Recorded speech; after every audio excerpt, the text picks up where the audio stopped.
Hello everyone, welcome to all of you. पिछले class में हम शुरू किए थे इंस्ट्रूमेंट एंड टूल्स, है ना, प्लम्बिंग इंस्ट्रूमेंट एंड टूल्स। आज आपका प्लम्बिंग इंस्ट्रूमेंट एंड टूल्स का चैप्टर खत्म हो जाएगा। हम जहाँ पढ़े थे उसके आगे पढ़ेंगे मेजरिंग इंस्ट्रूमेंट वाला टॉपिक। ठीक है, हम कुछ इंस्ट्रूमेंट देखे थे, जैसे हैंड इंस्ट्रूमेंट था, फिर स्क्रैपिंग इंस्ट्रूमेंट था, उसके बाद ड्रिलिंग इंस्ट्रूमेंट था, कटिंग इंस्ट्रूमेंट था। उसके आगे हम पढ़ेंगे क्या आज, मेजरिंग इंस्ट्रूमेंट। इसके बाद छोटा सा टॉपिक और है और ये चैप्टर क्या हो जाएगा आपका, खत्म हो जाएगा। ठीक है, चलिए देखते हैं। देखिए, मेजरिंग इंस्ट्रूमेंट में सबसे पहले हम पढ़ेंगे क्या, सबसे पहले पढ़ेंगे कि माइक्रोमीटर। सबसे पहले क्या पढ़ने वाले हैं कि माइक्रोमीटर क्या होता है। माइक्रोमीटर मेजरिंग इंस्ट्रूमेंट का मतलब है कि मापेगा। मेजर मतलब क्या करेगा, है मापेगा कि भाई यहाँ का दूरी कितना है, उसकी लंबाई कितनी है, चौड़ाई कितनी है या फिर मोटाई कितनी है, लिखा है। देखिए, मेजरिंग इंस्ट्रूमेंट आपके सामने दिख रहा है। अब जिसको भी मेजर करना है, जिसको भी मेजर करना है ना, वो इसी के बीच में लगा दे। जैसे हमको मेजर करना है कि भाई इसकी मोटाई कितनी है, इसको हमको मेजर करना है, इसकी मोटाई कितनी है, इसी में लगा दीजिए। और वो दोनों देखिए, ये तो फिक्स है, ये तो मूव करने वाला नहीं है। इसी को नचाने पर ये इधर उधर क्या करेगा, आपका मूव करेगा। इसी में फिक्स करके दोनों ओर से दबा दीजिए। और उसके बाद यही होता है आपका रीडिंग पढ़ने वाला। यही क्या होता है आपका, रीडिंग पढ़ने वाला। वहाँ से हम रीडिंग पढ़ लेंगे कि इसकी मोटाई कितनी है या फिर जो भी मेजर करना हो, हम यहाँ से मेजर मेनली हम थिकनेस को मेजर करते हैं ना, थिकनेस को मेजर करते हैं। तो हम यहाँ से इसके बीच में ऑब्जेक्ट को रख करके और मेजर कर लेंगे। ठीक है, एक क्या है, माइक्रोमीटर। तो लिख रहा है ये अंग्रेजी के पी अक्षर नुमा यह उपकरण किसी जॉब, ठीक है, जॉब मतलब किसी ऑब्जेक्ट की बात कर रहा है, किसी पिंड की शुद्धता से चौड़ाई मोटाई मापने के काम आता है। ठीक है, यह कितने तरह से होता है भाई, यह दो तरह से होता है। एक होता है बाहरी माइक्रोमीटर और भीतरी माइक्रोमीटर, यानी आउटसाइड माइक्रोमीटर और इनसाइड माइक्रोमीटर। आउटसाइड माइक्रोमीटर मतलब ये जो दिख रहा है ना, ये कौन सा माइक्रोमीटर, आउटसाइड, यानी किसी ऑब्जेक्ट के साइज को ये बाहर से बाहर मेजर करेगा। क्या करेगा, किसी ऑब्जेक्ट के साइज को क्या करेगा, बाहर से बाहर मेजर करेगा। जैसे कि हमको पता करना था इसका डाया कितना है, हमको पता करना था इसका डाया कितना, तो हम किसको लेकर आएंगे भाई, हम लेकर आएंगे आउटर माइक्रोमीटर को। ठीक है, हमको देखना था कि इसका डाया कितना है, तो हम किसको लेके आएंगे, आउटर माइक्रोमीटर को। लेकिन हमको देखना है, भूल जाओ भाई, हमको देखना है कि इसके अंदर का डाया कितना। देखिए, बाहरी डाया तो हम इसमें रख करके मेजर कर लेंगे, लेकिन हमको मेजर करना था ये अंदर का डाया का कितना है। मान लेते हैं इसकी कुछ मोटाई है, अब अंदर का डाया क्या इससे मेजर कर पाएंगे, नहीं मेजर कर पाएंगे। उसके लिए हम लेकर के आते हैं आपका इनसाइड माइक्रोमीटर। नाम से ही लग रहा है कि अंदर अंदर मेजर करेगा कि अंदर अंदर इसका मतलब कि डिस्टेंस या लेंथ कितना है। जो इंटरनल माइक्रोमीटर होता है, जो इंटरनल कर रहे हैं, इनसाइड माइक्रोमीटर होता है, वो क्या होता है भाई, इससे थोड़ा सा डिफरेंट होता है। इनसाइड माइक्रोमीटर कैसा होता है समझिएगा। इनसाइड माइक्रोमीटर कैसा होता है, इसमें ना इनसाइड माइक्रोमीटर में, इनसाइड जो माइक्रोमीटर होता है उसमें ए वाली चीज नहीं, ए वाली चीजें नहीं होती, ए वाली चीजें नहीं होती, ए नहीं मिलेगा आपको। इनसाइड है ना, तो इस ए नहीं होता। ठीक है, एक ए रहेगा। ठीक है, अब बताइए, ए रहेगा, अब इसी को नचा करके बस ऐसा ही रहेगा, एक लाइन का तरह रहेगा। अब इसी को नचा करके, है ना, इसी को नचा करके और इसी के अंदर क्या करते हैं, इसको बड़ा छोटा कर सकते हैं और इसी के अंदर क्या करेंगे, इसको फिक्स कर लेंगे, है कि नहीं, ये बड़ा छोटा हो जाएगा, ये क्या हो जाएगा, बड़ा। अब ऐसा नहीं है कि जो इनसाइड इंस्ट्रूमेंट होता है इसी को हटा के बनाते हैं, नहीं, हम आपको समझाने के लिए बनाते हैं। इनसाइड दूसरे इंस्ट्रूमेंट को मतलब दूसरा इंस्ट्रूमेंट है। ऐसा नहीं है कि इसी को हटा देंगे तो क्या इनसाइड बन जाएगा, ऐसा नहीं, इसको हटाने का सिस्टम नहीं है। ऐसा नहीं कि इसी को हटा के इनसाइड बना दीजिए, जोड़ करके आउटसाइड बना दीजिए, नहीं, ऐसा नहीं है। इनसाइड अलग इंस्ट्रूमेंट है, आउटसाइड अलग इंस्ट्रूमेंट है, यहाँ बस आउटसाइड बनाया गया। तो क्या है, आउटसाइड ये हो गया। अब इसी को नचा करके इसको हम छोटा बड़ा कर सकते हैं और इसका डाया मेजर करना है तो क्या करेंगे, इसी के अंदर फिक्स करके, है ना, फिक्स करके हम पता कर लेंगे कि इसका डाया कितना है ना। तो ये बस लाइन की तरह होता है इनसाइड इंस्ट्रूमेंट, इनसाइड माइक्रोमीटर। ठीक है, और क्या है कि देखिए, आप लोगों का इसमें से आया था सर 3D फिगर, मतलब कि एक्चुअल फिगर लेकर आइए।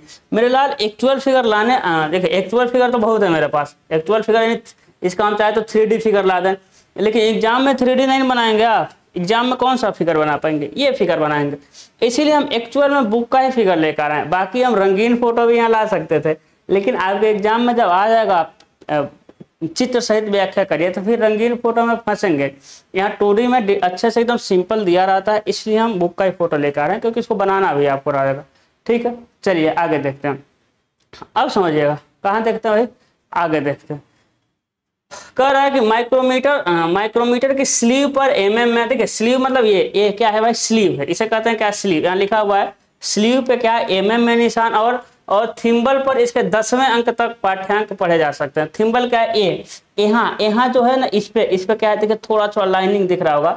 देखिए पहला क्या है भाई, पहला है आपका फ्रेम, पहला है फ्रेम, दूसरा क्या है, एनविल है, दूसरा है एनविल, तीसरा क्या है आपका स्पिंडल, और चौथा क्या है, स्लीव। तो देखिए यहाँ कुछ लाइनिंग दिख रहा है ना, तो इसमें mm में रहता है, और थिम्बल पे क्या रहेगा, 10वें अंश तक रहेगा। ये थिम्बल देखिए थोड़ा सा लाइन दिख रहा है, इस पे क्या रहता है आपका 10वें अंक तक रहता है। तो इस पे क्या है, ये असांकित किया हुआ है, यानी यूनिट दर्शाया गया रहता है। चलिए आगे चलते हैं। दूसरा हमको पढ़ना है मेजरिंग इंस्ट्रूमेंट पे कैलिपर। क्या पढ़ेंगे भाई, कैलिपर। अब देखिए कैलिपर आपको दिख रहा है 2 जबड़े वाला। देखिए ये क्या है, ऑब्जेक्ट है, ये जो है ना, ये जो है मेरा लाल, ये ऑब्जेक्ट है। देखिए ये क्या चीज है मेरा लाल, ये ऑब्जेक्ट है, ये क्या है आपका ऑब्जेक्ट, OBJ, ये क्या है, ऑब्जेक्ट है, ठीक है। अब देखिए कैलिपर क्या होता है, यह 2 जब मेजरिंग है, फिर ये भी मेजर करेगा। यह 2 जबड़ों वाला यह मेजरिंग इंस्ट्रूमेंट किसी भी घटक की शुद्धता से मोटाई, बाहरी या फिर भीतरी, मापने के काम आता है। कैलिपर 2 तरह का होता है। ये भी क्या करेगा, ये भी मोटाई, मतलब जो काम ये कर रहा था माइक्रोमीटर, वही काम ये भी करेगा, लेकिन थोड़ा माइक्रोमीटर से शुद्ध होता है। ये भी 2 तरह का होगा आपका, देखिए इनसाइड कैपिलर, आउटसाइड कैपिलर, इनर कैपिलर या फिर आउट कैपिलर। देखिए इनर कैपिलर दिख रहा है आपको, इनर कैपिलर दिख रहा है। देखिए एक है क्या, एक ऐसा ही इनर कैपिलर ऐसा है, शायद आप ड्राइंग इंस्ट्रूमेंट खरीदते होंगे ना, तो ऐसा कुछ मिलता होगा। ये देखिए यही से खोल करके हम इसको छोटा बड़ा कर लेंगे, है ना। तो इनर कैपिलर दिख रहा है आपको, इनर कैपिलर अंदर डाया मापना, देखिए अंदर डाया मापा है। आउटर कैपिलर आपको दिख रहा है, आउटर कैपिलर कैसा है मेरा लाल, ऐसा है। आउटर कैपिलर कैसा है, ऐसा है। और यहाँ से हम क्या करते हैं, इसको आगे मतलब कि कम ज्यादा कर पाएंगे, ठीक है। तो ये दोनों आपका क्या है कैलिपर, एक क्या है इनर कैपिलर, एक क्या है भाई आउटर कैपिलर। देखिए इस ऑब्जेक्ट का बाहर डिस्टेंस मापना था, डाया का लीजिए, को भी डिस्टेंस का लीजिए, कुछ भी कर लीजिए। कहाँ मापना था भाई, बाहर मापना था, है ना, बाहर मापना था, तो क्या लगा आउटर, है ना, क्या लगा है आउटर कैपिलर। और अंदर मापना था तो इनर कैपिलर। इनर कैपिलर तो आप लोग देखे होंगे, जब इंस्ट्रूमेंट बॉक्स खरीदे होंगे उसमें मिला होगा इनर कैपिलर आपको, ठीक है। तो ये भी क्या है, ये भी मतलब सेम टू सेम माइक्रोमीटर का डेफिनेशन इसमें लिख सकते हैं। डिस्टेंस मेजर करेगा, 2 तरह का होता है, फिगर क्या इसका अलग है, ठीक है। चलिए, है ना, कह रहा है कि भीतरी कैलिपर के दोनों जबड़े, भीतरी कैपिलर के दोनों जबड़े टांगे बाहर की ओर, है ना। भीतरी कैपिलर के दोनों टांगे जो होगा वो कहाँ होगा भाई, बाहर की ओर। देखिए भीतरी कैपिलर में थोड़ा सा ऐसा मिलेगा, बाहर की ओर मिलेगा, है ना, बाहर की ओर। देखिए भीतरी कैपिलर में दिख रहा है ना, ऐसे हुआ है, तो थोड़ा सा बाहर की तरफ। और बाहरी कैपिलर के दोनों जबड़े अंदर की तरफ, बाहरी का देख लीजिए अंदर की तरफ, ऐसा ही तो बनाए थे, तो देखिए अंदर की तरफ है। बाहरी का कहाँ जा रहा है आपका, अंदर की तरफ मुड़े होते हैं। और ये दोनों स्प्रिंगदार कब्जे से जुड़े होते हैं, ये स्प्रिंगदार कब्जा है, ठीक है ना, सॉरी एक कब्जा है, यहीं से क्या होंगे आपके जुड़े रहते हैं, ठीक है। ये तो भाई सेट करने वाला है कि छोटा बड़ा करने वाला, ठीक है। चलिए तीसरा हम पढ़ेंगे, हाँ देखिए एक आता है आपका वर्नियर कैपिलर, ये तो जरूर ही देखेंगे आप लोग, ठीक है। एक क्या है आपका वर्नियर। अब एक ही इंस्ट्रूमेंट है, ये इनर भी मापेगा और आउटर भी मापेगा। देखिए ये जो है ना, ये आउटर मापेगा, क्योंकि आउटर वाला अंदर की तरफ मुड़ा रहता है। देखिए इसमें आउटर वाला कहाँ मुड़ा है भाई, अंदर की तरफ, है ना। तो देखिए आउटर वाला किधर मुड़ा है, अंदर की तरफ। जो इनर मेजर करेगा और देखिए बाहर की तरफ मुड़ा हुआ है, ठीक है। तो वर्नियर कैपिलर है।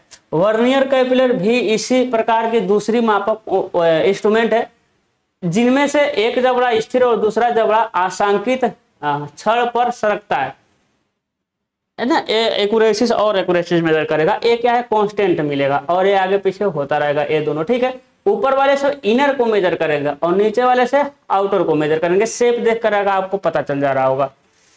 हाँ कहाँ गया भाई, दोहरे जबड़े वाले कैलिपर से जाब के, यही दोहरे जबड़े वाला है, जॉब से बाहरी और भीतरी गहराई माप शुद्धता से मापे जा सकते हैं। चीजें समझ आ रही है ना, आपको सीधे सीधे दिख रहा होगा, ठीक है। अब हम पढ़ेंगे क्या, पाइप बेंडर। ये क्या करेगा, पाइप को बेंड करेगा। ये क्या करता है, पाइप को बेंड करेगा, नाम से लग रहा है, ठीक है। अब जैसे अब मेजरिंग इंस्ट्रूमेंट खत्म होता है, यहाँ हम पढ़ेंगे क्या, अदर इंस्ट्रूमेंट, कुछ अन्य उपकरण है। अन्य उपकरण में पहला आ जाएगा आपका पाइप बेंडर। क्या आ जाएगा, पाइप बेंडर। अब पाइप बेंडर क्या होता है समझिएगा। अब क्या समझना आपको कि पाइप बेंडर क्या होता है, कुछ लाइट हमको कम लग रहा है, क्या होता है पाइप बेंडर।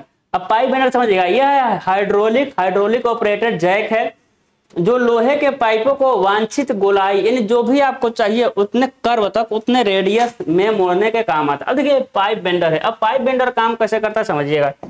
हम ऐसा रफ डायग्राम एक बना रहे हैं, कोशिश करते हैं आप समझ जाए। देखिए एक तो ऐसा है ना, देखिए ऐसा है, ठीक है, फिर ऐसा गया हुआ है, ऐसा, फिर यहाँ मान लेते हैं बना हुआ है, फिर ये आगे चला गया, ठीक है, आगे चला गया, आगे चला गया, ठीक है। यहाँ गुप्ता जी लिखा है, हम लिखते हैं CTS, सिविल टेक सोल्यूशन, ठीक है। चलिए यहाँ एक हैंडल है ना, यहाँ एक क्या है भाई, हैंडल। अब देखिए क्या होता है, ऐसे ही फिक्स रहता है, ऐसे ही रहता है। अब देखिए क्या होता है ना, क्या होता है, ये जो छड़ दिख रहा है, दिखेगा ये जो छड़, गोल गोल छड़ नहीं कर सकते, ये जो रील दिख रहा है ना, रील, अरे इंस्टाग्राम वाला रील नहीं, ये जो रील दिख रहा है ना, अब क्या होता है, यही रील रहता है। देखिए ये भी क्या रहेगा, रील रहेगा, यही फिक्स है, यही क्या है, फिक्स है। अब समझिएगा ये जो रील होता है ना, ये जो रील है, रील वाला पूरा पोर्शन, ए वाला पोर्शन, देखिएगा यही वाला पोर्शन, ए वाला पोर्शन है, ये अलग से लगाया जाता है। ये जो पोर्शन है ये अलग से लगाया जाता है, ये रील वाला पोर्शन जो है, ये पोर्शन अलग से लगाया जाता है। अब अलग से लगाने का मतलब क्या हो गया, समझिएगा अलग से लगाने का मतलब क्या हुआ, समझिएगा वो पोर्शन हम अलग से लगा रहे हैं, देखिएगा वो पोर्शन क्या कर रहे हैं, हम अलग से लगा रहे हैं, ठीक है। वो पोर्शन क्या कर रहे हैं, हम अलग से लगा रहे हैं, यार कैसे मिट जा रहा है। वो पोर्शन क्या कर रहे हैं, हम अलग से लगा रहे हैं, ठीक है, ये समझने की कोशिश करिएगा, ठीक है। यही है ना, यही रील है। अब क्या करते हैं, देखिए ये हो गया। अब क्या करते हैं भाई, अब हमको क्या करना, पाइप को बेंड करना। अब पाइप को ला करके इसी के अंदर घुसाते हैं। देखिए इसी के अंदर पाइप को क्या करते हैं, रख देते हैं। इसी के अंदर पाइप को ला करके क्या करते हैं, रख देते हैं। इसी के अंदर पाइप को क्या करते हैं, ला करके रख देते हैं। देखिए पाइप को क्या किया, ला करके रख दिए। अब जब क्या होता है ना, अब समझिएगा, अब जब इसको आगे पीछे करते हैं, इसको, अरे इसको मतलब क्या, इसको आगे पीछे करेंगे, है ना, हाइड्रोलिक, वही तो आगे पीछे जब करेंगे। अब क्या होता है, आगे पीछे करने से ना, ये जो है ना, ध्यान दीजिएगा, आगे पीछे करने से ये जो है इधर आएगा, ये नहीं, ये रेड वाला, आओ भाई रेड वाला, ये जो है इधर आएगा, चीजें समझ रहा है, आओ भाई, इस इधर आएगा, है ना। देखिए क्या करेगा, ये क्या है, ये जो रेड वाला है ना, ये जब इसको दबाएंगे ना तो ये इधर आएगा। इधर आने से क्या करता है, इधर आने से क्या करता है, इस पाइप को, ये तो फिक्स है ना, इस पाइप को इसी के थ्रू क्या करता है, मोड़ देता है। भाई दबाएगा ना, इसी के थ्रू क्या हो जाएगा, मुड़ जाएगा। देखिए इसी पर सट के क्या होता है, मुड़ जाता है। अब समझिएगा ये जो है ना, सुग्गा कलर वाला, ये चेंज होता है। ये देखिएगा, ये है ना, ये देखिए ये बहुत बड़ा बन जाएगा। ये क्या होता है भाई, हो सकता है बहुत बड़ा बन जाए। जब बहुत बड़ा बन जाएगा ना, जब बहुत बड़ा, देखिए बहुत बड़ा बन गया, हम कह रहे हैं ना, इसी का कमाल है। ये अलग से लगता है, ये अलग अलग साइज के मिलते हैं, जितना आपको रेडियस का चाहिए उतना रेडियस का ले लीजिए। अब क्या करेंगे, अब जब आएंगे तो दबेगा, है ना, ये दबेगा, ये दबेगा, यहाँ तक आएगा, यहाँ तक आएगा। उसके बाद क्या होगा, यहाँ तक आने के बाद ये तो आगे जाएगा और फिर ये इसके रेडियस में मुड़ेगा। देखिए अब बड़े रेडियस में मुड़ा, तो ये जो है ना ग्रीन कलर वाला, इसी को हम क्या करते हैं, फिट करते हैं और फिर इसको दबाते जाते हैं। और क्या करता है, दबाएंगे तो ये आगे खिसकता जाता है, आगे खिसकता जाता है और इसको दबाएगा। तो जहां ये फिट रहेगा उसी के रेडियस में क्या करेगा, पाइप को बेंड कर देता है। ठीक है, इसे कहते हैं हम लोग पाइप बेंडर। क्या कहते हैं इसी को हम, पाइप बेंडर। ठीक है, चलिए आगे चलते हैं। अगला क्या है मेरे लाल, अगला जो है उसका नाम है बैच ड्रिलिंग मशीन। ये क्या करेगा, ड्रिल करेगा। ये क्या करेगा, ड्रिल करेगा। ठीक है, अब ये थोड़ा एडवांस लेवल पे ड्रिलिंग है। हम ड्रिलिंग मशीन तो पढ़े हैं, लेकिन वो ड्रिलिंग मशीन जो फिक्स है उसी के लिए। जैसे पिछला ड्रिलिंग मशीन है, तो जैसे कि दीवार में होल करना है, या फिर जो नल धसाए हैं, नल धसाने में जो फिक्स चीजें हैं उसको ड्रिल करने के लिए हम पीछे पड़ चुके हैं। ये मूवेबल चीजें, जैसे हम कहें कि इसमें ड्रिल करना है, तो हमको अब पीछे जो ड्रिलिंग इंस्ट्रूमेंट पढ़े हैं उसमें नहीं, इसमें ड्रिल कर देंगे आसानी से। जो चीजें उठाकर लाई जा सकती है उसके लिए हम ये ड्रिलिंग मशीन का यूज करते हैं, आसान रहता है। ठीक है, लिखा ना, बड़े ड्रिलिंग कार्यों के लिए ड्रिल मशीन को कार्यकर मतलब वर्किंग टेबल पर स्थापित कर दिया था। इसको ना टेबल पे क्या कर सकते हैं, देखिए बेस दिया हुआ ना, ये देखिए कसने, नट बोल्ट कसने के लिए दिया है, तो टेबल पर हम इसको स्थापित कर सकते हैं। वर्कशॉप में यही ड्रिलिंग मशीन यूज होता है। ताकि छिद्रकार यानी होल करते समय सरलता व तेजी से संपन्न हो सके। रेडियल आर्म वाली ड्रिलिंग मशीन का आवश्यक होने पर ड्रिलिंग हेड को अपने स्तंभ के प्रति घुमाया तथा ऊपर नीचे सरकाया जा सकता है। देखिए अब क्या है, ये देखिए ये ड्रिलिंग मशीन, इसके देखिए क्या है कि एक क्या है बेस है, इसको फिक्स करने के लिए रखते हैं, इसी पे कोई कुछ रखेंगे, वर्किंग टेबल दिख रहा है ना, इसी पर कोई चीज क्या रखेंगे, हम रखेंगे इसी पर जिसमें होल करना हो। उसके बाद इसके थ्रू क्या कर देंगे, होल कर देंगे। अब ये जो वो टर्म बोल रहा है इसको आप इधर उधर भी घुमा सकते हैं, इसको इसके रिस्पेक्ट में इधर उधर घुमा सकते हैं, या फिर इसी का टर्म में इसको ऊपर नीचे भी कर सकते हैं। ठीक है, तो इससे फायदा इसको घूम भी जाता है और ऊपर नीचे भी हो जाता है। ठीक है, अगला लिख रहा है कि ड्रिलिंग कार्य करते समय गर्म हुई ड्रिल पर कूलेंट डाला जाता है। ड्रिलिंग मशीन पर बड़ी सावधानी से कार्य करना चाहिए, ज्यादा गर्म हो जाएगा टेढ़ा हो जाएगा, इसलिए है ना, क्योंकि लोहा वगैरह का ज्यादा ड्रिल करना है तो क्या करना, उसमें क्या डाला जाता है, कूलेंट डाला जाता है। और कह रहा है कि ड्रिलिंग मशीन पर कार्य बड़ी सावधानी से करना चाहिए, ड्रिलिंग मशीन नहीं कहीं भी काम सावधानी से करना चाहिए। ठीक है, हम अब पढ़ेंगे बेंच वाइस। क्या पढ़ेंगे हम अब, बेंच वाइस पढ़ेंगे, समझिएगा। यह वाइस किसी जॉब को कसकर पकड़ने, जकड़ कर रखने के लिए तथा इस पर आगे कार्य करने के काम आती है। ये जो दिख रहा है ना, ये क्या है भाई, जॉब वाइस है। इसमें देखिए, इसमें क्या करेंगे, किसी ऑब्जेक्ट को फिक्स कर देंगे। इसमें क्या करेंगे, क्योंकि ये तो आगे पीछे होगा और ये फिक्स है, लिखा ना स्थिर जबड़ा, चल जबड़ा, ये आगे पीछे होगा, ये फिक्स है। इसी में किसी को फिक्स कर देंगे और चूड़ी काटना है तो चूड़ी काट देंगे, पाइप को काटना है तो पाइप को काट देंगे। ठीक है, तो ये क्या है भाई, बेंच वाइस है। ठीक है, आगे का कार्य करने के काम आती है। वायस में दो समांतर जबड़े होते हैं जिनमें एक जबड़ा स्थिर दूसरा चलमान होता है। वायस को एक मेज के ऊपर स्थिर किया जाता है। ठीक है, समझ रहे हैं ना, तो क्या है, बेंच वायस है। अगला है चूड़ी काट डाई या बादिया। ठीक है, चूड़ी काटने वाला। अब देखो चूड़ी कैसे काटा जाएगा, बेंच वाइस में जैसे कि मान लेते हैं क्या है, ये पाइप है, मान लेते हैं पाइप है, पाइप को बेंच वाइस में क्या किए, फिक्स किए, पाइप को बेंच वाइस में क्या किए, हम फिक्स किए। उसके बाद क्या होगा, एक पाइप आगे निकला रहेगा। अब क्या करेंगे, अब इसको देखिए चूड़ी काटने वाला है, इसको उसमें घुसाएंगे और क्या कर देंगे, घुमा करके चूड़ी काट देंगे। ठीक है, तो देखिएगा अब क्या है भाई, करें कि यह बोल्ट छड़ पर बाहरी चूड़ियां काटने का काम आते हैं, अंदर चूड़ी नहीं, बाहर चूड़ी का जो है ना। देखिए जैसे कि हम बोतल लिए हैं, है ना, तो देखिए इसमें दो चूड़ी है, एक बाहर चूड़ी है, बाहर चूड़ी दिख रहा है, और इसके अंदर भी चूड़ी है। लेकिन ये जो है ना थ्रेडिंग डाया, ये सिर्फ बाहर चूड़ी काटेगा। ठीक है, कहाँ चूड़ी काटेगा मेरे लाल, बाहर चूड़ी काटेगा। ठीक है, काम आती है ए डाई, स्प्लिट डाई। अब कई तरह का होता है, एक होता है स्प्लिट डाई, हाफ डाई तथा एडजस्टेबल स्क्रू प्लेट डाई। ये एडजस्टेबल है। ठीक है, ये क्या है भाई, एडजस्टेबल है। एक प्रकार की होती है, एक दो चक्कर घुमाने के बाद डाई को एक चक्कर उल्टा घुमाया ताकि धातु के चिप्स छिलका टूटकर बाहर निकल जाए। यानी जब घुमा करके चूड़ी को काटेंगे तो जो काटे रहेंगे इसी में क्या रहेगा, भर जाएगा। तो क्या करते हैं, एक बार उल्टा कर, मतलब दो बार एकदम मतलब चूड़ी काटते हैं और फिर एक बार उल्टा काटते हैं ताकि उसमें जो फंसा रहेगा बुरादा वगैरह वो क्या हो जाए, बाहर चला जाए, बाहर निकल जाए। चूड़िया काट डाई यानी थ्रेडिंग डाई का बाहरी आकार गोल है ना, ये बाहरी आकार का कर रहा है। एक और कर रहा है गोल गोल गोल चौकोर है ना, ये बाहरी आकार का ऐसा भी हो, चौकोर, खष्टकोणी या नलिका नुमा हो सकता है, डाई चित्र में दिखाई गई है। ठीक है, तो ये बाहरी आकार कैसा भी हो सकता है। लिखा ना सेट स्क्रू, स्क्रू के सेट के आधार पर इसका हम डाया सेट कर सकते हैं कि कितने डाया का ये मतलब कितना डाया का हमको चूड़ी काटना है, उसी के हिसाब से हम डाया सेट कर सकते हैं। ठीक है ना, ठीक है, क्या है आगे चलते हैं।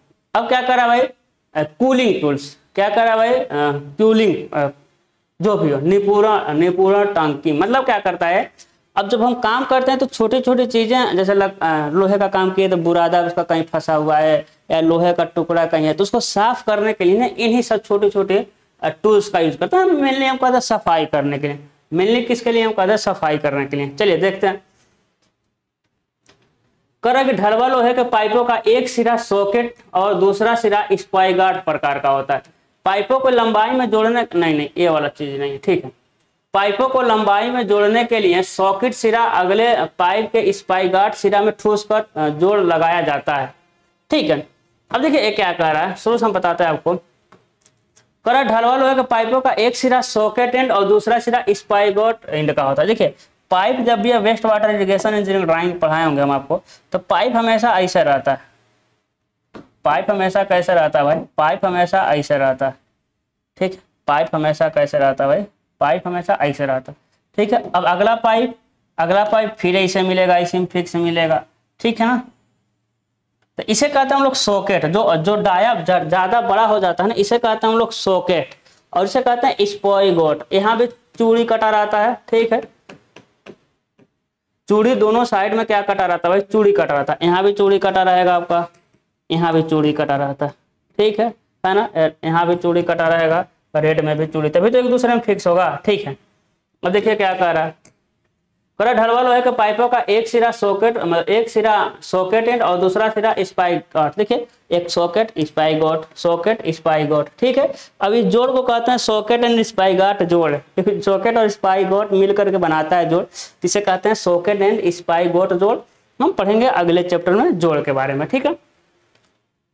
पाइपों को लंबाई में जोड़ने के लिए सॉकेट सिरा, देखिए सॉकेट सिरा है ना, ये सॉकेट सिरा अगले पाइप के स्पाइगोट सिरा में लगाया जाता है। नहीं, अगले पाइप के स्पाइगोट सिरे में ठूस कर जोड़ लगाया जाता है। समझ रहे हैं? सिरे में ठूस कर जोड़ लगाया जाता है। जोड़ को जलसा बनाने के लिए स्पाइगोट सॉकेट की रिक्ति में पिघला हुआ शीशा भरा जाता है। अब देखिएगा अब देखिएगा, अब ये जो चूड़ी हम काटे थे इसको हटा रहे हैं, जो चूड़ी काटे थे उसको हटा रहे हैं। अब बताइएगा, अब कितना भी आप पैक करेंगे, लेकिन आपके पास चांस रहेगा कि यहाँ से लीक ना कर जाए, यहाँ से लीक ना कर जाए। ऐसे बहुत लंबाई में हम लेकर जाते हैं तो यहाँ लीक ना कर जाए, तो यहाँ पिघला करके शीशा भरते हैं। क्या भरते हैं? पिघला करके शीशा भरते हैं, ठीक है। देखते हैं पिघला हुआ शीशा भरा था। और इसे कोकिंग औजार है ना, कोकिंग औजारों से धीरे धीरे ठोक कर अच्छी तरह दबा मतलब भर दिया था। इसी के थ्रू, ये सारे इंस्ट्रूमेंट के थ्रू क्या करते हैं, उसमें अच्छे तरह से ठोक करके दबा करके भरा जाता है। देखिए एक नुकीला सिरा है, थोड़ा सा जगह है तो उसमें करके, और हथौड़ा, बहुत तरह का हथौड़ा है, ज़्यादा लोड के लिए या फिर जो भी है अलग अलग तरह का हथौड़ा है, हम उसका यूज़ करते हैं। इसी का है ना कोकिंग टूल कहते हैं। इसमें हम जलसा बनाने के लिए, वाटर टाइट बनाने के लिए, और हाँ ठोक कर अच्छी तरह दबा देता है। सामान्यतः 150 mm व्यास के पाइप के एक जोड़ के लिए 4 किलो शीशा लगता है। यदि डाया 150 mm का है तो एक जोड़ पे 4 किलो हम लोग शीशा भरते हैं, ठीक है, लगता है। चित्र में दिखाया गया है, ठीक है, चीजें समझ आई। अब जो सफाई वाला कह रहे थे ना हम, कहाँ सफाई वाला भाई? अरे सफाई वाला कहाँ गया? ठीक है, कोई बात नहीं, चलिए। एक क्या है,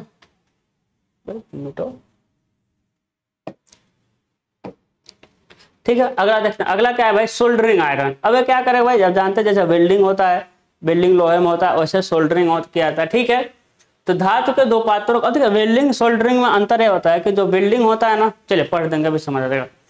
धातु के दो पात्रों को आपस में जोड़ने के लिए उनकी दोनों किनारों के मध्य भराव धातु यानी सोल्डर की परत रख कर तापित सोल्डरिंग आयरन से टाका लगाया जाता है। सोल्डर कम ताप पर पिघले वाला अलौह मिश्र धातु होता है, ठीक है। मतलब क्या करते हैं भाई, दो मेटल को जोड़ने के लिए उसमें एक अलग से क्या करते हैं, यही है विद्युत, यही है क्या करते हैं, अलग से एक हम सोल्डरिंग डालते हैं, है ना, अलग से क्या करते हैं भाई, सोल्डरिंग डालते हैं, जिससे दोनों मेटल क्या हो जाए, जुड़ जाए, ठीक है। यही कहा ना, धातु के दो पात्रों को आपस में जोड़ने के लिए उनकी दोनों किनारों के मध्य भराव धातु मतलब फिलिंग मटेरियल डालते हैं, जिसे सोल्डरिंग कहेंगे, की परत रख कर तापित सोल्डरिंग आयरन में टाका लगाया जाता है। सोल्डर कम ताप पर पिघलने वाला अलौह मिश्र धातु होता है, ठीक है। सोल्डरिंग आयरन एक हस्त टूल है जो सोल्डर को पिघलाकर जिसे जोड़ में भर देता है। सोल्डरिंग आयरन को तापित करने के लिए सामान्यतः विद्युत प्रयोग की जाती है। सोल्डरिंग आयरन के अगले सिरे पर धातु की टिप लगी होती है और पीछे की तरफ विद्युत रोधी हैंडल लगा होता है, ठीक है। देखिए तार से जा करके जुड़ जाएगा, ये हैंडल है जो कि इंसुलेटर होता है, टिप यही क्या किया जाता है, सटाया था। अब मोबाइल बनवाने वगैरह जाते होंगे तो देखे होंगे सोल्डरिंग करते हैं सब, ठीक है। जैसे कि वेल्डिंग क्या करता है कि दोनों ऑब्जेक्ट को गर्म कर देता है और आपस में सटा देता है। जबकि चलिए यहाँ दिया हुआ प्लम्बर मतलब सोल्डर शीशा व टीन का मिश्र धातु होता है। जो सोल्डर होता है और शीशा मित्र का, जो प्लम्बर सोल्डर होता है, शीशा व टीन का मिश्र धातु होता है, जिसका पिघलन बिंदु मतलब कि गलनांक 200 से 300 डिग्री सेल्सियस के मध्य होता है। अब दोनों में अंतर हम समझा रहे थे, यहाँ लिखे हुए हैं, समझ लेते हैं। बिल्डिंग और सोल्डरिंग दोनों का कार्य एक ही है, दोनों अवयवों को आपस में जोड़ता है। बिल्डिंग और सोल्डरिंग दोनों जो काम जोड़ते हैं। अंतर क्या है? बिल्डिंग में जोड़े जाने वाली सतहों को अति तापित करके पिघलाया जाता है। जब है ना, बिल्डिंग में दो ऑब्जेक्ट है तो ज्यादा टेम्परेचर पे पिघला देते हैं जिससे आपस में सेट हो जाते हैं, जबकि सोल्डरिंग में दोनों सतहों के मध्य पिघला हुआ सोल्डर भरा जाता है। अंतर यही है, सोल्डरिंग में एक अलग से मटेरियल भरते हैं, बिल्डिंग में बस पिघला देते हैं कि चिपक जाए। वेल्डन द्वारा पक्का समर्थवान जोड़ प्राप्त होता है, इसलिए बिल्डिंग क्या होता है, वो मजबूत होता है। ये सारी चीजें लिखा है, थोड़ा सा मैकेनिकल और इलेक्ट्रिकल मिक्स करके, ठीक है। चलिए अब देखेंगे आपका यहीं पर क्या होता है, इंस्ट्रूमेंट और टूल क्या होता है, खत्म होता है यहीं पर। इंस्ट्रूमेंट और टूल क्या होता है। अब एक लोकल सा टॉपिक बचा हुआ है कि औजारों उपकरणों से कार्य करते समय सावधानियां, ठीक है। औजार व उपकरण से कार्य करते समय सावधानियां, क्या क्या सावधानियां बरतना चाहिए किस उपकरण से कार्य करते समय, आप खुद पढ़ सकते हैं, कोई बहुत बड़ी चीज नहीं है। कुछ चीजें इंस्ट्रूमेंट में ऐसी थी जो आप नहीं सुने थे, है ना, जैसे कि ये तो देखे होंगे, जैसे कि ए वाला था पोकिंग टूल था, जैसे कि ये तो जानते होंगे यही वाला था, ठीक है, ये वाली। तो कुछ चीजें थी नहीं जानते हैं, सावधानियां तो आप जानते होंगे, 6 सेमेस्टर में आ गए, ठीक है। पेचकस, सबसे पहले पेचकस से कार्य करते समय क्या सावधानियां होंगी। पेचकस को कसने ढीला करने के लिए सही माप का पेचकस लें और पेंच को कसने और ढीला करने के लिए सही माप का पेचकस लें और पेंच हेड पर उचित दाब डालें ताकि यह फिसले नहीं, है ना। तो ऐसा नहीं है कि स्क्रू का साइड दूसरा है, पेचकस लेके चले जाए दूसरा, करिए पेचकस भी खराब स्क्रू भी खराब, फिर काटना पड़ जाए, ठीक है। थोड़ा एनर्जी से जोर लगाए ताकि फिसले ना, काम करे सब फिसल गए उधर फिर चोट लग जाए। दूसरा क्या करा है, पेचकस को छेने का काम मत लें, तो बता चुके हैं। इससे विद्युत सर्किट भी का मतलब चेक किया जाता है, ठीक है। फिर स्पैनर देखे थे हम, यह नट बोल्ट को कसने ढीला करने प्रयोग होता है, ठीक है। स्पैनर देखे थे ना 3 तरह के हम। जॉब के आधार पर उचित साइज का स्पैनर प्रयोग करें, ये भी वही बात करा, जितने का नट बोल्ट हो उतने का स्पैनर लेके आए और कसकर घुमाएं, घुमाते समय हाथ से फिसल कर छूटना नहीं चाहिए, नहीं तो पिटाएंगे। फिर है आपका सरौता, है ना, जिसे हम क्या कहते हैं, ऐसे दबाते हैं, ज्यादा इलेक्ट्रिकल में यूज होता है। पिलास, है ना, प्लास कहते हैं। नाजुक वस्तु को पकड़ने के लिए नीडल नोज वाला प्लायर प्रयोग करें, ठीक है ना, नीडल नोज वाला। विद्युत तारों का हस्तांतरण करते समय इंसुलेटिंग मूठ वाला सरौता प्रयोग करें, ठीक है, इंसुलेटर वाला। प्लम्बिंग कार्य करते समय बिना इंसुलेटिंग मूठ वाला आप पकड़ सकते हैं, कोई दिक्कत नहीं है, ठीक है। फिर हथौड़ा, जॉब के अनुसार उपयुक्त भार वाला हथौड़ा यूज करें। अब जैसे शीशा भरना हो तो लोहे का बड़ा सा हथौड़ा नहीं लेके आना है, ठीक है ना। जांच कर रहे कि हथौड़ा का हत्था ठीक से, नहीं तो पीटते समय इधर उधर छटक जाए, ये बहुत होता है, ठीक है। हथौड़े को ठोकते समय अपने हाथ का अगला भाग हत्थे के अधिक दूरी तक कार्य करने में सहायक होता है। हाँ, हथौड़े से ठोकते समय अपने हाथ का अगला भाग हत्थे को अधिक दूरी तक कार्य करने में सहायक होता है, ठीक है।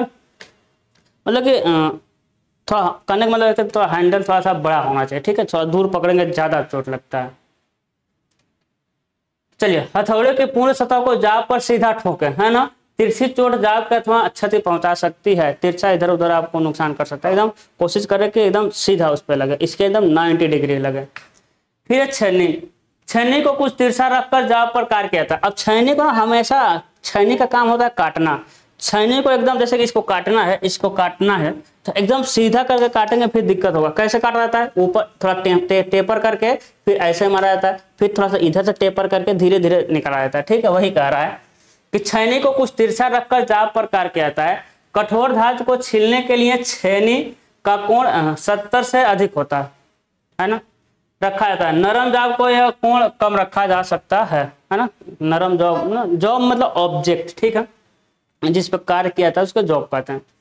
छेनी से कटी हुई छीलन को आंखों में पड़ने से रोकें। छेनी पर हथौड़े की चोट करते समय यह हाथ से फिसलनी नहीं चाहिए, समझाने वाला है नहीं। चलिए, फिर करा छेनी की धार जॉब के अनुरूप हार्ड नरम होनी चाहिए। अब छेनी कैसा है भाई, अब देख लेंगे हमको ईंट काटना है कि पत्थर काटना है कि प्लास्टिक काटना है, क्या काटना है, उसके अनुसार उसको नोक को ले सकते हैं, है ना। चलिए, फिर हम पढ़ेंगे भाई हेक्सा आरी के बारे में पढ़ेंगे। हेक्सा का ब्लेड मजबूती से फ्रेम में कसा होना चाहिए।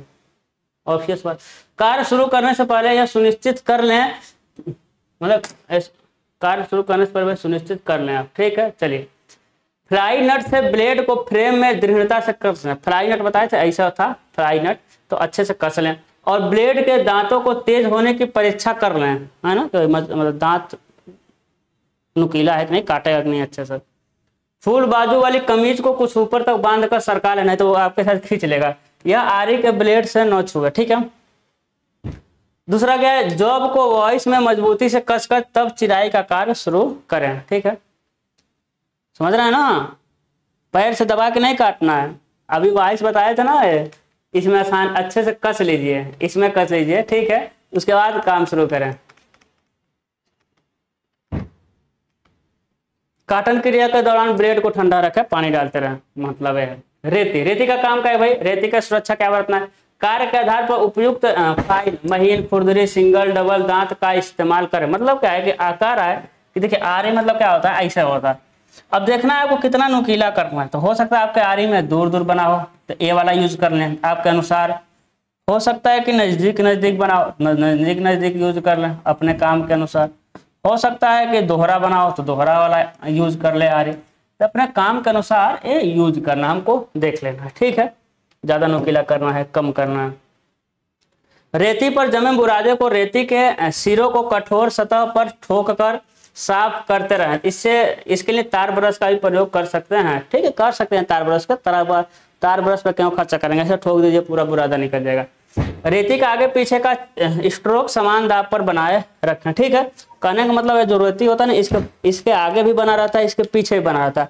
तो 2 बार आगे काम करें तो 2 बार पीछे भी काम कर रहे हैं। 2 बार आगे मतलब कि 2 बार कोई जरूरी नहीं कि आगे पीछे 2 बार, आप 10 बार आगे कर रहे हैं, उसमें आगे पीछे पता ही नहीं चलेगा, लेकिन आपको इतना आइडिया लग जाएगा कि भाई इधर आप कर रहे हैं काम तो इधर भी कर लें, इधर भी कर लें तो उधर भी कर लें, जिससे दोनों सतह पे प्रेशर समान बना रहे, दोनों सतह एक साथ खराब हो, ठीक है। फिर स्क्रैपर क्या काम, स्क्रैपर करते समय सावधानी क्या बरतना है भाई, बहुत ज्यादा है अभी तो। स्क्रैपर वर्क पीस की सतह को साफ करके तब इस पर स्क्रैपर चलाएं, ठीक है। सतह को थोड़ा साफ कर लें फिर स्क्रैपर चलाना। जॉब की सतह के आधार पर उचित प्रकार का स्क्रैपर का चयन कर। ये तो हर में आया, मतलब सभी टॉपिक में आएगा। जिस तरह का हमको कार्य की जरूरत होगा उसी तरह का हम इंस्ट्रूमेंट यूज करेंगे। हमको छोटा नट खोलना है तो छोटा रिंच लेके आएंगे, बड़ा खोलना है तो बड़ा लेके आएंगे। हमको जैसे कहते हैं कि रेती भी देख लेंगे अलग अलग, हेक्सा भी, मतलब जैसा आपको वर्क रहेगा उसी के अनुसार हमको इंस्ट्रूमेंट यूज करना है। जॉब के सतह कहाँ, स्क्रैपर खुरचनी धार को घिसाई करके तेज कर ले, है ना, खुरचना है तो थोड़ा सा उसको घिसाई करके, आप देखते होंगे बढ़ई आते हैं सब तो आधा घंटा क्या करते हैं सब, और अपना सामान तेज धार करते हैं सब, ठीक है, तो एक कर लेना चाहिए। फिर आएगा कैलिपर की टांगों को स्थिर करने के लिए कैलिपर के जबड़े इतने ही खोले कि नापन सतह से शुद्धता से छुए, ठीक है, ये सावधानी है, वैसा ज्यादा ना छुए फिर कसने में ज्यादा कस जाएगा। समायोजित स्क्रू का प्रयोग करें, ठीक है। Use adjustable screw, adjustable screw यहाँ दिया होगा शायद ना, एडजस्टेबल सेट स्क्रू या adjustable screw. A circular split die है, हाँ ये हम कह रहे थे एडजस्टेबल है, नहीं ये तो एडजस्टेबल स्क्रू दिया हुआ है, लेकिन सर्कुलर स्प्लिट डाई है, ठीक है। चलिए आगे देखते हैं।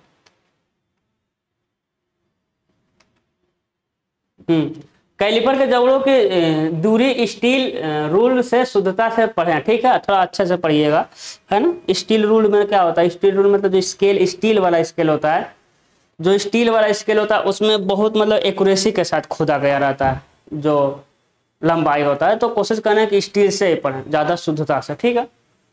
अत्यंत नापन शुद्धता के लिए वर्नियर कैपिलर का प्रयोग करें।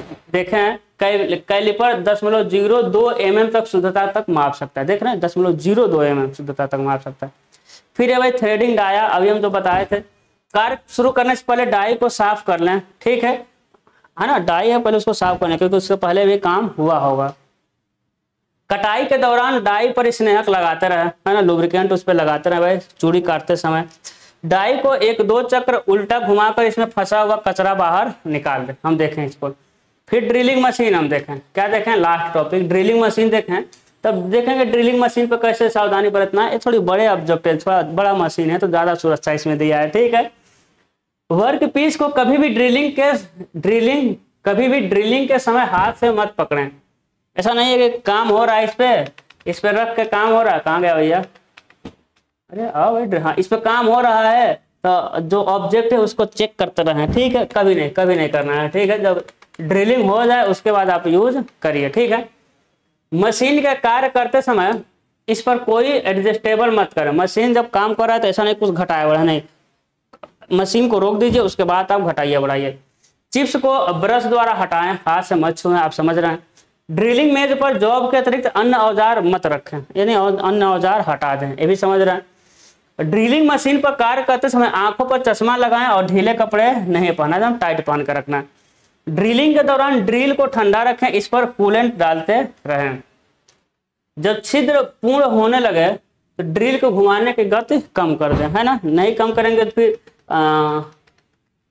जब तेज ही रहेगा तो इसमें घुस जाएगा, लेकिन वो घुसेगा नहीं, लेकिन वो नुकसान तो करेगा ही, ठीक है, उसको डिस्टर्ब कर देगा। तो जब पता चले हाँ होल हो गया, थोड़ा उसको ढीला कर दे। जैसे मान लीजिए होल कर रहा था, अब ऐसा घुमाएंगे तो आपको पता नहीं चलेगा, मान लेते हैं कि चले ऐसा ही घुमा, मतलब होल कर रहा था ऐसा ऐसा ऐसा, लेकिन पता चल गया आपको, क्या पता चल गया आपको होल हो गया एकदम, अब कंप्लीट होना तो थोड़ा धीरा कर दे, धीरे धीरे धीरे जब हो जाए बंद कर, ठीक है। तो हम भी आज का क्लास बंद करते हैं। कल हम एक नया चैप्टर पढ़ेंगे और कोशिश करेंगे कि एक क्लास में एक टॉपिक आपका खत्म हो जाए। अपना ख्याल रखिएगा, गुड लक।